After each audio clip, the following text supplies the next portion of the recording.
Their parents weren't one bit pleased with Peggy's wonderful biology experiments or with Joe's terrific needlepoint pillows. They didn't care that Peggy mowed the lawn better and that Joe vacuumed the carpet better. In fact, they were furious. It's all that little baby X's fault, they agreed. Just because X doesn't know what it is or what it's supposed to be, it wants to get everybody else mixed up too. Peggy and Joe were forbidden to play with X anymore. So was Susie, and then Jim, and then all the other children. But it was too late. The other children stayed mixed up and happy and free, and refused to go back to the way they'd been before X.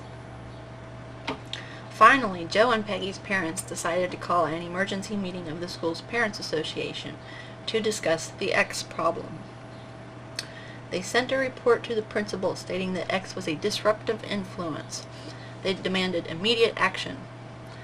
The Joneses, they said, should be forced to tell whether X was a boy or a girl, and then X should be forced to behave like whatever it was. If the Joneses refused to tell, the Parents Association said, then X must take an examination. The school psychiatrist must examine it physically and mentally and issue a full report. If X's test showed it was a boy, it would have to obey all the boys' rules. If it proved to be a girl, X would have to obey all the girls' rules. And if X turned out to be some kind of mixed-up misfit, then X should be expelled from the school. Immediately. The principal was very upset. Disruptive influence, mixed-up misfit. But X was an excellent student. All the teachers said it was a delight to have X in their classes. X was the president of the student council. X had won first prize in the talent show and second prize in the art show, an honorable mention in the science fair, and 6 athletic events on field day, including the potato race. Nevertheless, insisted the Parents Association, X is a problem child. X is the biggest problem child we have ever seen. So the principal reluctantly notified X's parents that numerous complaints about X's behavior had come to the school's attention. After the psychiatrist's examination, the school would decide what to do about X. The Joneses reported this at once to the scientists, who referred them to page 85,759 of the instruction manual. Sooner or later, it said, X will have to be examined by a psychiatrist. This may be the only way any of us will know for sure whether X is mixed up or whether everyone else is. The night before X was to be examined, the Joneses tried not to let X see how worried they were. "What if," Mr. Jones would say, and Miss Jones would reply, "No use worrying." Then a few minutes later, Miss Jones would say, "What if," and Mr. Jones would reply, "No use worrying." X just smiled at them both and hugged them hard and didn't say much of anything. X was thinking, "What if?" and then X thought, "No use worrying." At exactly 9 o'clock the next day, X reported to the school psychiatrist's office. The principal, along with a committee from the Parents Association, X's teacher, X's classmates, and Miss and Mr. Jones waited in the hall outside. Nobody knew the details of the tests X was to be given, but everybody knew that they'd be very hard, and that they'd reveal exactly what everyone wanted to know about X, but were afraid to ask. It was terribly quiet in the hall, almost spooky. Once in a while they would hear a strange noise inside the room. There were buzzes, and a beep or two, and several bells. An occasional light would flash under the door. The Joneses thought it was a white light, but the principal thought it was blue.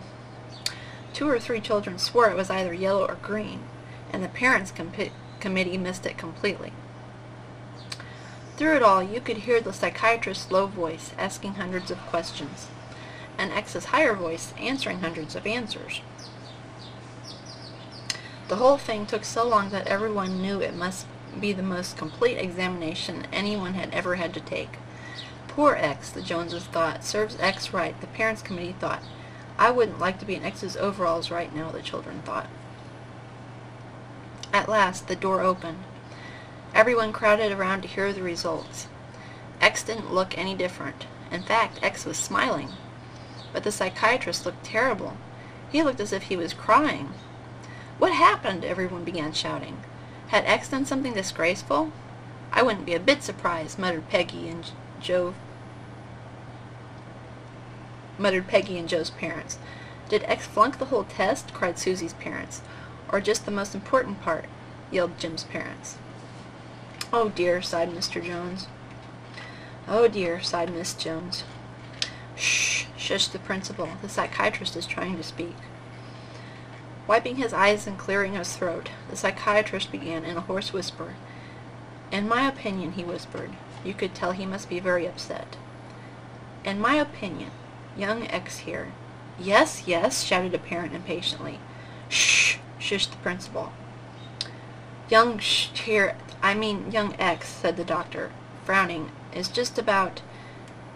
Just about what? Let's have it, shouted another parent. Just about the least mixed-up child I've ever examined, said the psychiatrist. Yay for X, yelled one of the children, and then the others began yelling too, clapping and cheering and jumping up and down. Shh, shushed the principal, but nobody did. The parents' committee was angry and bewildered. How could X have passed the whole examination? Didn't X have an identity problem? Wasn't X mixed up at all? Wasn't X any kind of a misfit? How could it not be when it didn't even know what it was? And why was the psychiatrist crying?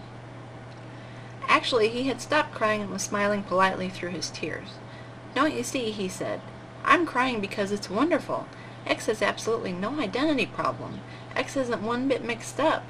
As for being a misfit, ridiculous. X knows perfectly well what it is. Don't you, X? The doctor winked. X winked back. But what is X? Shrieked Peggy and Joe's parents. We still want to know what it is. Ah, yes, said the doctor, winking again. Well, don't worry. You'll all know one of these days, and you won't need me to tell you. What does he mean? Said some of the parents grumbled suspiciously. Susie and Peggy and Joe all answered at once. He means that by the time X's sex matters, it won't be a secret anymore. With that, the doctor began to push through the crowd toward X's parents. How do you do, he said somewhat stiffly, and then he reached out to hug them both. If I ever have an X of my own, he whispered, I sure hope you'll lend me your instruction manual. Needless to say, the Joneses were very happy. The Project Baby X scientists were rather pleased, too. So were Susie, Jim, Peggy, Joe, and all the other children.